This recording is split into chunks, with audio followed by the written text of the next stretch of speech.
একটা সত্যিকার চ্যালেঞ্জের মুখে পড়ে আওয়ামী লীগ কতটা ছন্নছাড়া হয়ে গেছে, দিশেহারা হয়ে গেছে, সেটা বোঝা যায় তাদের বয়ানের উল্টোপাল্টা ভুল দেখলে। আমি গতদিনই এটা বা দুদিন আগেই এটা নিয়ে কথা বলেছিলাম। আমি আজ আরেকটা এক্সাম্পল দিতে চাই।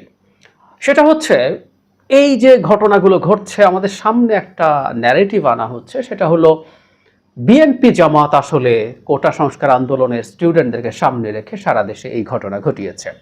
এবং এই অভিযোগের মাধ্যমে এবং এই অভিযোগের পর তারা কতগুলো স্টেপস নিতে শুরু করেছে। আমরা দেখেছি তারা গণহারে গ্রেফতার শুরু করেছে, অসংখ্য নেতাকর্মী গ্রেফতার হয়েছেন, টর্চার্ড হচ্ছেন। সরকারের বক্তব্যটা এরকম যে এটা কোটা দিয়ে শুরু হয়েছে, স্টুডেন্টদেরকে সামনে ঢালের মতো ব্যবহার করে পেছন থেকে বিএনপি জামাত তাদের নিজেদের লোক, এবং তারা যে শব্দটা ব্যবহার করছে অহরহ হরদম, সেটা হচ্ছে কিছু টোকাই ভাড়া করে তারা এই মুভমেন্টটা করেছে, কিছু টাকা পয়সা ধরিয়ে দিয়ে। এবং লন্ডন থেকে জনাব তারেক রহমানের নাম কেউ স্পষ্টভাবে উচ্চারণ করছেন। আমরা ঢাকা ডিবির প্রধান জনাব হারুন স্পষ্টভাবে তারেক রহমানের কথা বলছেন। উনি কি বক্তব্য দিচ্ছেন, নেতাকর্মীরা চুরি পরে চলে যেতে হবে, এই কাজটা করতে না হলে এইসব কথা বলছেন। আবার প্রধানমন্ত্রী গতকালই উনি যখন বিটিভি দেখতে গেছেন, বিটিভিতে যা যা হয়েছে সেটা দেখতে গেছেন, সেখানে একটা বক্তৃতা করেছেন। সেই বক্তৃতায়ও তিনি লন্ডন থেকে কথাটা বলেছেন। তার মানে এই ঘটনাগুলো আমরা ধরে নেই জনাব তারেক রহমানের নির্দেশে এবং নিয়ন্ত্রণে এবং পরিচালনায় ঘটেছে, ধরে নিলাম তর্কের খাতিরে। কি ঘটলো? বাংলাদেশে এমন একটা পরিস্থিতি তৈরি করা হলো যে সরকার কারফিউ জারি করা ছাড়া আপাত শান্ত অবস্থাও তৈরি করতে পারেনি। মানে খেয়াল করি আমরা, সরকার চাইলে কিন্তু মিলিটারিকে সিভিল ফোর্স, সিভিল অ্যাডমিনিস্ট্রেশনের আন্ডারে ডিপ্লয় করতে পারতো উইদাউট কারফিউ। মানে আপনি পুলিশ দিয়ে পারেননি, বিজিবি আনলেন, নির্বিচারে মানুষ হত্যা করলেন, আহত করলেন, পারেননি। আপনি মিলিটারি ডিপ্লয় করতে পারতেন সিভিল অ্যাডমিনিস্ট্রেশনের অধীনে কারফিউ ছাড়া। সেই সাহস হয়নি। আপনি দুটো অস্ত্র, সর্বশেষ অস্ত্র একসাথে ব্যবহার করেছেন, যেখানে মিলিটারিকে আমরা স্পষ্টভাবে, দলের সাধারণ সম্পাদক তো বলেছেনই দেখা মাত্র গুলি করা হবে যদি কেউ কোনো কেওস তৈরি করার চেষ্টা করে। মিলিটারিকে আমরা একই ধরনের মাইকিং করতে শুনেছি। সো আপাত শান্ত অবস্থার জন্য একেবারে সর্বশেষ যে অস্ত্র, লাইফ সাপোর্ট বা ভেন্টিলেটর আইসিইউতে যেমন দেওয়া হয়, সেটা এনে এখন পর্যন্ত সরকার বেঁচে আছে। সো এই পরিস্থিতি তৈরি হয়েছে। কি হলো? এর মধ্যে সরকারের অনেকগুলো গুরুত্বপূর্ণ স্থাপনা, বিটিভি, সেতু ভবন, মেট্রো রেল, এলিভেটেড এক্সপ্রেসওয়ে, আরও কিছু, স্বাস্থ্য অধিদপ্তর, দুর্যোগ ত্রাণ মন্ত্রণালয়, এরকম অনেকগুলো, এবং কয়েকশো, সংখ্যাটা 150-200 সম্ভবত, পুলিশ এবং নিরাপত্তা বাহিনীর স্থাপনা, থানা, ফাঁড়ি, পুলিশ বক্স, বিজিবির থানা, পুলিশের ইনভেস্টিগেশনের পিবিআইয়ের অফিস, এরকম অসংখ্য জিনিস আক্রমণের শিকার হয়েছে, জ্বালিয়ে দেওয়া হয়েছে, প্রচুর ক্ষয়ক্ষতি হয়েছে।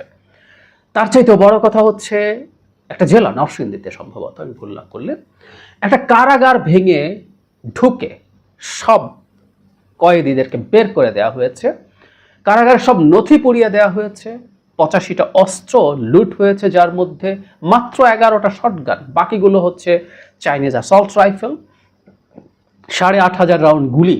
আমি স্মৃতি থেকে বলছি, সংখ্যাগুলো এরকমই দেখিয়েছিল টিভিতে সম্ভবত। সো এই পরিমাণ ঘটনা ঘটানো হয়েছে, ঘটিয়ে এমন পরিস্থিতিতে সরকারকে নিয়ে যাওয়া হলো যেখানে সরকারকে আক্ষরিক অর্থেই পাখির মতো গুলি করে মানুষ মারতে হয়েছে। যদিও আজকের পৃথিবীতে পাখিও যেন তেন করে গুলি করে মেরে ফেলা যায় না, এসব নিয়ে আলাপ আছে, তারপর আমরা এভাবে বলি তো। সো এটা করে সরকারকে এখন পর্যন্ত ঠিক আছে। আমি ব্যক্তিগতভাবে মনে করি সরকার খুব লম্বা সময় টিকবে না। কেন টিকবে না আলাদাভাবে কথা বলবো, আবারও বলছি। সো এই ঘটনাগুলো সব ঘটিয়েছে কে?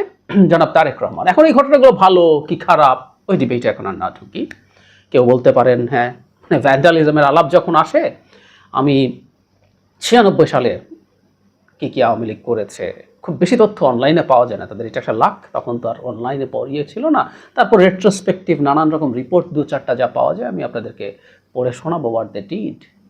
প্রচুর তথ্য এখন আমরা যদি খুঁজি পাবো। যাই হোক, আমি ওই ডিবেটগুলোতে যাচ্ছি না, একদমই যাচ্ছি না। আমি তর্কের খাতিরে সরকারের সব কথা ধরে নিচ্ছি এবং জনাব তারেক রহমানের নেতৃত্বে, নির্দেশনায়, ফাইন্যান্সিংয়ে, পরিকল্পনায়, বুদ্ধিতে এই ঘটনাটা ঘটলো। তার মানে দাঁড়ালো, এই দেশের এত গোয়েন্দা সংস্থা, পুলিশের, মিলিটারির, নানা কিসিমের গোয়েন্দা সংস্থা আছে, 4-5টা অন্তত, যারা রিপোর্ট তৈরি করে সবসময়। এবং আর্গুয়েবলি খুব শক্ত অভিযোগ আছে, এবং এই অভিযোগ বিশ্বাস করে এদেশে প্রচুর মানুষ আছে, এদেশে ভারতীয় গোয়েন্দা সংস্থাও কাজ করে। রং এই আলাপ আছে আমাদের এখানে।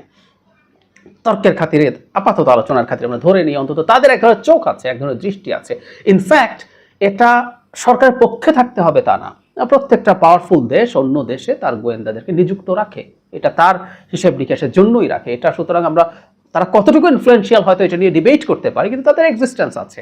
আমেরিকার গোয়েন্দা, অন্যান্য দেশের বিভিন্ন জায়গার গোয়েন্দা, পাকিস্তানি গোয়েন্দা থাকতে পারে, থাকার কথা। আসলে একদম বাংলাদেশ একটা খুবই ডেমোক্রেটিক বাংলাদেশ হলেও এগুলো থাকা খুবই স্বাভাবিক, এগুলো থাকে। সো এই রকম, এবং এই সরকারের সময় এই সরকারকে রক্ষার জন্য ভারত যে পরিমাণ বিনিয়োগ করেছে বিভিন্ন ক্ষেত্রে, বিনিয়োগ বলতে শুধু ফিনান্সিয়াল বিনিয়োগ বোঝাচ্ছি না, তার সব রকম শক্তি, সব রকম পাওয়ার, তার সব রকম হার্ড সফট পাওয়ার ব্যবহার করেছে, সেখানে থাকতে পারে। সো এই এতগুলো গোয়েন্দা সংস্থা দৃষ্টি এড়িয়ে আপনি ছাত্রদের আন্দোলনটাকে তৈরি করতে পারে। কেউ কেউ তো বলার চেষ্টা করছে এটা ছাত্রদের আন্দোলনই ছিল না, এটাও নাকি প্ল্যানের পার্ট, তাহলে তো মহা ব্যাপার। তো আপনি এদের সবাইকে এড়িয়ে ছাত্র আন্দোলন করলেন, অথবা ছাত্র আন্দোলনের ভেতর ইনফিলট্রেট করলেন, ধাপে ধাপে এটাকে ওই জায়গায় নিয়ে গেলেন, এবং পরবর্তীতে এই রকম ঘটনাগুলো বাংলাদেশে ঘটাতে পারলেন যেখানে অসংখ্য মানুষ এসে যোগ দিয়েছে। হ্যাঁ, এটাও ফ্যাক্ট, আমাদের কাছে যেহেতু এখন ভিডিও আছে, সেখানে দেখবো আমরা প্রচুর সাধারণ মানুষও কানেক্টেড হয়েছে। তার মানে বিএনপি এমন মানুষকে, সাধারণ মানুষকে রাস্তায় নামিয়ে আনতে পেরেছে যারা মুহুর্মুহু রাষ্ট্রীয় বাহিনীর গুলির, রাষ্ট্রীয় বাহিনী বলা ঠিক হচ্ছে না, এগুলো একেবারে আওয়ামী লীগের পেটোয়া বাহিনীতে পরিণত হয়েছে আমাদের তথাকথিত আইন শৃঙ্খলা রক্ষাকারী বাহিনীগুলো। তারা সমানে গুলি করছিল, পুলিশ, বিজিবি, আমরা দেখেছি। তার মুখে এসে দাঁড়িয়েছে তারেক রহমানের পরিকল্পনায়, প্ররোচনায়, তাই তো? এবং এই পরিমাণ ভাঙচুর করতে পেরেছে রাষ্ট্রের কি পয়েন্ট ইনস্টলেশন বা কেপিআই গুলোর মধ্যে ঢুকে ভাঙচুর, জ্বালানো থেকে শুরু করে এসব ঘটাতে পেরেছে তার পরিকল্পনায়। তার মানেটা এই দাঁড়ালো কি অসীম ক্ষমতাবান মানুষ জনাব তারেক রহমান, তাই তো দাঁড়ালো। সরকারের বয়ান যদি সঠিক, আমি বলছি না এটা সঠিক বা ভুল, পরের কথা, আমি সরকারের অ্যানালিসিসটাকে ধরছি। এই পরিমাণ শক্তি তাহলে তারেক রহমান অর্জন করেছেন সব জায়গায়, যিনি এই সরকারকে প্রায় ফেলে দিয়েছেন, এবং এই সরকার পড়েও যাবে। যদি এই মুহূর্তে বা কম সময় নাও পড়ে, ধরে নিলাম, আবারও তর্কের খাতিরে হাইপোথেটিক্যাল সিচুয়েশন চিন্তা করি, সরকার একটু ঠিকঠাক হয়ে উঠতে পারলো for the time being, at least for some months, যদি সেটাও হয়, তাহলে কি এটা বোঝা যাচ্ছে না যে তারেক রহমান এতটাই পাওয়ারফুল হয়ে উঠেছেন তার নেটওয়ার্কিংয়ে, তার পরিকল্পনায়, তার ফিনান্সিয়াল ক্যাপেবিলিটিতে, তার বুদ্ধিতে, যে তিনি আবারও এই সরকারকে ধাক্কা দিতে পারবেন, সেরকম পরিকল্পনা করতে পারবেন। কেউ বলতে পারেন সরকার এইবার আরও সব ব্যবস্থা নেবে, কিন্তু ব্যবস্থা তো আপনার ছিল 15 বছর ধরে। আপনি বহু বহু বহু ব্যবস্থা নিয়েছেন, বিএনপি নামক দলটাকে নানাভাবে হয়রানি করতে করতে করতে করতে ভীষণ দুর্বল দলে পরিণত করার চেষ্টা করেছেন, মামলা, জেলে থাকা, কি না, তারপরে তো হলো। সো আপনি ব্যবস্থা নিলে তো তারেক রহমান আবারও একই রকম পাল্টা, উনিও শিখছেন, উনি এতই স্মার্ট এখন হয়ে গেছেন, সো উনি তো এগুলো পাল্টা, আপনি যা করবে তার পাল্টাও সে শিখে যাবে। তার মানেটা কি এই দাঁড়ালো না যে সরকারের পতন হবে জনাব তারেক রহমানের হাতে?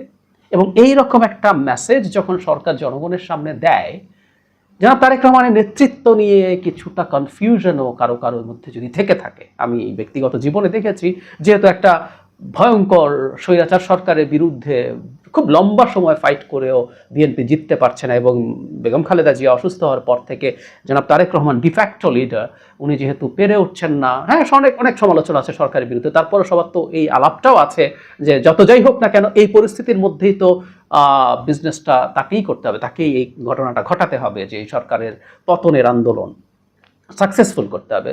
সেটা উনি পারবেন কি না, যদি কিন্তু দিয়ে উনি ক্যাপেবল কি না, এই প্রশ্নগুলো কেউ করার চেষ্টা করেন। আমি ব্যক্তিগত পর্যায়ে দেখেছি সরকার বিরোধীদের মধ্যেও এ ধরনের প্রশ্ন আছে।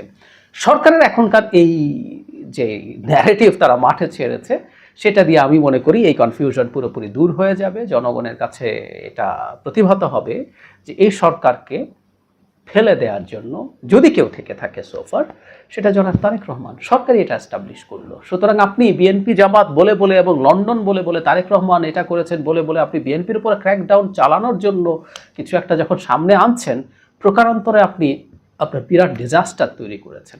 সরকার আসলে এই জিনিসগুলো খেয়ালই করছে না। কিন্তু ওই যে কথাগুলো দেখাতে চাইছি কেন, এগুলো ইন্ডিকেট করে সরকারের মাথা নষ্ট হয়ে গেছে। এত বড় ঝাঁকি, এত বড় ধাক্কা তারা তো আর আগে খায় নাই, এবং তারা আমাদের চেয়ে ফার বেটার বোঝে কি পরিমাণ বিভৎসতা তারা চালিয়েছে। সংখ্যা 200 না, মৃতের সংখ্যা 203 না, এটা 4 or 5 টাইমস অ্যাটলিস্ট। হাজার হাজার মানুষ আহত হয়েছে। আমি সফট আওয়ামী লীগার কোনোভাবেই এই সরকারের সমালোচনা করবে না, সমালোচনা করলে পারলে দুটো পাল্টা কথা বলবে এমন মানুষজনকে এই সরকারের প্রতি ঘৃণা প্রকাশ করতে দেখেছি। সুতরাং সরকার খুব ভালো মতো জানে সরকার আসলে পায়ের নিচে একটুও মাটি নাই। রাদার সরকার জাস্ট একটা চোরাবালির উপরে দাঁড়িয়ে আছে যে আস্তে আস্তে ডুবে যাবে এবং খুব বেশি সময় লাগবে না। সে কারণেই তাদের মাথা নষ্ট হয়ে গেছে এবং তাদের এই যে ন্যারেটিভগুলো একটার পর একটা, তারেক রহমান এটা যদি সত্যিই হয়ে থাকে, আমি টেকনিক্যাল তর্কের খাতিরে বলছি, যদি সব জেনুইন তথ্য থাকে, এই তথ্য সামনে আনা একটা ব্লান্ডার, একটা ডিজাস্টার। এই ডিজাস্টারগুলো প্রমাণ করে আওয়ামী লীগের দিন শেষ।